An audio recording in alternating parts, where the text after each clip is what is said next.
बिस्मिल्लाहिर्रहमानिर्रहीम, अस्सलाम वालेकुम। आप कैसर खान यूट्यूब चैनल देख रहे हैं। इस वीडियो में हम बात करेंगे रिगार्डिंग रशिया एंड यूक्रेन के तनाजुर में, जिसमें रशिया ने कहा था कि हम लोग यूरोप पे हमला कर सकते हैं और हमारे एटमी हथियार जो हैं वो यूरोप की ज़मीन को लग सकते हैं। इन बातों के बाद यूरोप ने मीटिंग की होगी, आपस में बैठे होंगे कि हम लोग किस खतरे में जी रहे हैं और हम लोग किस तरीके से अपने आप को पुरअमन कह सकते हैं और रशिया हमारे लिए क्या है।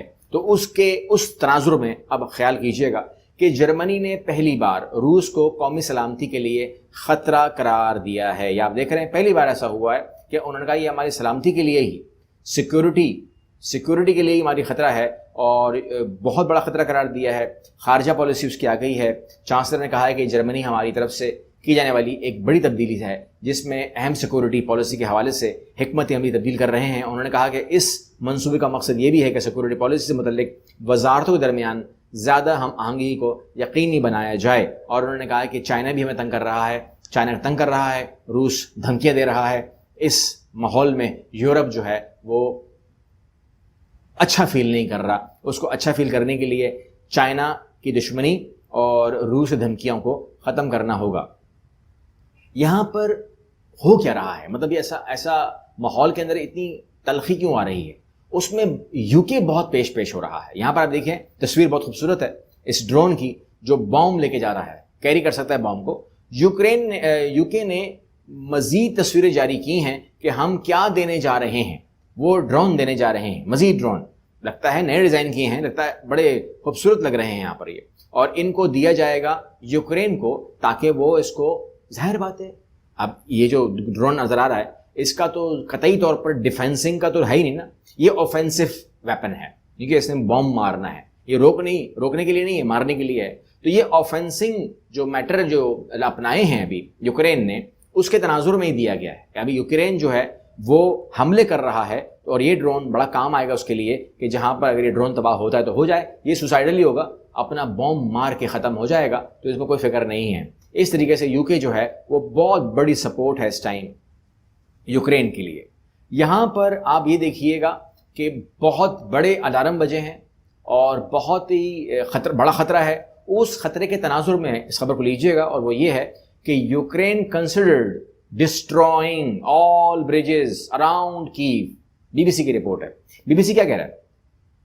यूक्रेन ने फैसला किया है कि वो तमाम ब्रिजेस जो यूक्रेन से मुत्तसिल हैं उनको खुद ही उड़ा दिया जाए, तबाह कर दिया जाए और कीव को आने और जाने वाले रास्ते मुनक़ता कर दिए जाएं, डिस्ट्रॉय कर दिए जाएं, ज़मीनी राब्ता मुनक़ता कर दिया जाए ताकि कोई भी फौजी कार्रवाई अगर हमारे खिलाफ होती है, फौज दाखिल होना चाहती है कीव के अंदर, तो ना हो पाए। इसका और कोई वो नहीं है। तो लिहाजा बहुत ख़तरे में है यूक्रेन कीव को लेकर के, कीव के अंदर मौजूद है इस टाइम। लेकिन मैं आपको इन्फॉर्म कर दूं कि आप जानते हैं इस साइंस को, वो ये होता है कि अगर किसी घर के अंदर ये लोग रह रहे हैं, जैसे रिजीम रह रही है इस टाइम उनकी, आप जानते हैं ज़ेलेंस्की की बात कर रहा हूँ, तो अगर ये लोग घुस भी जाएं रशियंस उस पर कब्जा करने के लिए, तो कीव के ऊपर कब्जे का मतलब होगा कि यूक्रेन ऑल ओवर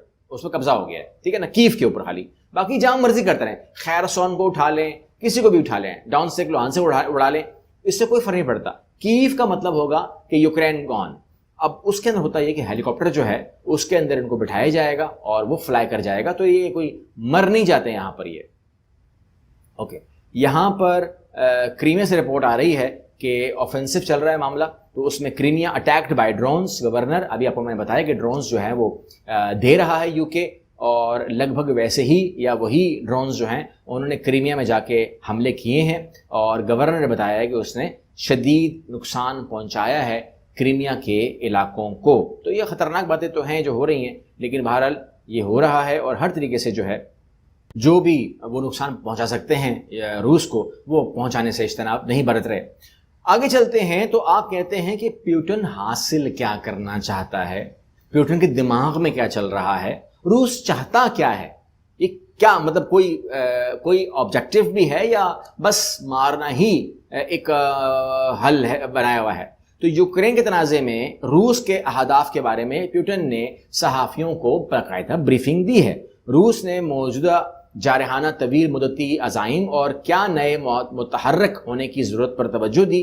یہاں پر میں آپ کو سامنے وہ رکھ دیتا ہوں، اگر آپ یہاں تک ویڈیو میں آ گئے ہیں تو پھر آپ یہاں پر اس کو دیکھ سکتے ہیں۔ سب سے پہلے پوائنٹ نمبر 1، ماسکو کے مقاصد بدستور برقرار ہیں۔ یہاں پر پیوٹن نے کہا کہ فروری 2022 میں طے کیے گئے اہداف ضروری ہیں، اور جب کہ کچھ تفصیلات ترقی پذیر صورتحال کی بنیاد پر تبدیل ہو سکتی ہے، لیکن یہ بنیادی طور پر ایک جیسے ہی رہتے ہیں۔ یوکرین کی غیر فوجی کارروائی آہستہ آہستہ اور طریقہ کار سے ہو رہی ہے، اور ڈونسک کے لوگوں کے لیے تحفظ اور پیش رفت بھی کرنی ہے۔ یہ تمام چیزیں انہوں نے کہی ہیں۔ اس کے علاوہ میں ایک انفارم اور کر دوں، یہاں پر آپ کو میں آگے لے کے جا رہا ہوں، لیکن آپ کو میں انفارم کر دوں کہ فروری 2022 سے پہلے یوکرین میں اور رشیا میں ایک امن معاہدہ بھی ہوا تھا، جس کے بارے میں بہت کم لوگ جانتے ہیں، اور اس کے اندر بیلاروس بھی بیٹھا تھا، اور اس کے بیلاروس میں ہی ہوا تھا وہ، اس کے اندر روس نے ہی لکھ کے دیا تھا اور وہ ایگری کر گئے تھے۔ اس کے بعد اس سے وہ پیچھے ہٹا، جب پیچھے ہٹا تو حملہ ہوا، یہ بات ہوئی تھی۔ تو اس کے اوپر بیلاروس نے اپنی جو وہ ہے گواہی وہ دی ہے۔ یوکرین کی جارحیت کی پیش رفت، اور یہاں پر کہہ رہے ہیں کیو نے 4 جون کو مغرب کی طرف سے فراہم کردہ فوجیوں اور آلات کو استعمال کرتے ہوئے ایک بڑے پیمانے پر حملہ شروع کیا، لیکن کسی بھی شعبے میں کامیابی کے بغیر وہ ہماری جانی نقصان اٹھا رہے ہیں، وغیرہ وغیرہ وغیرہ۔ اب جیسے کہ آپ کو میں نے بتایا ویڈیو میں کہ برجز کو اڑایا جا رہا ہے، تو وہ بات آپ یہاں سے لے لیجئے، اور وہ یہ ہے کہ روسی صدر نے کہا کہ اگر کیف پر مارچ کرنے کا فیصلہ ہوتا ہے تو مزید فوجیوں کی ضرورت ہوگی، لیکن موجودہ حالات میں نہیں۔ پچھلے موسم خزاں میں بلائے گئے 3 لاکھ ریزرو میں سے 1.5 لاکھ سے زیادہ لوگوں نے کانٹریکٹ سروس کے لیے سائن اپ کیا ہوا ہے، اور 9,500 فی ہفتے کے اشارہ سے اپنی باقاعدہ خدمات انجام دینے والوں نے بھی جنگ میں شمولیت کی ہے، اور آپ کو قابل ستائش طور پر رکھا ہے۔ یعنی کہ تمام چیزیں پلان کا حصہ ہیں، لیکن ابھی کہہ رہے ہیں فی الحال نہیں ہے۔ اس کے علاوہ یہ ہے کہ رشیا کے صدر پیوٹن نے کہا ہے کہ جب تک ہم اپنے اہداف حاصل نہیں کر لیتے تب تک ہم اپنی جو جارحیت ہے، یہ جو ہمارا آپریشن ہے، اس کو آپریشن کہتے ہیں وہاں پر، آپریشن ہے، یہ جاری رہے گا۔ لیکن اس آپریشن کے اندر اب کہیں نہ کہیں ہم محسوس کرنے لگے ہیں کہ روس کو بھی جو ہے وہ خطرہ پیش آتا جا رہا ہے، اور اس کے بعد مولدووا کا ایکٹیو ہونا، یورپ کا بیان دینا، سیکورٹی رسک دینا، یہ تمام چیزیں جو ہیں روس کے لیے بھی اچھی نہیں ہیں۔ تو دیکھتے ہیں کب کہیں کوئی اس کو ایڈریس کرے گا اور کب کون اس کے اوپر پانی ڈالے گا۔ فی الحال تو بارود کا ہی کھیل ہے، جس طرف بھی دیکھیں آپ۔ اگلی ویڈیو ملتے ہیں، اللہ حافظ۔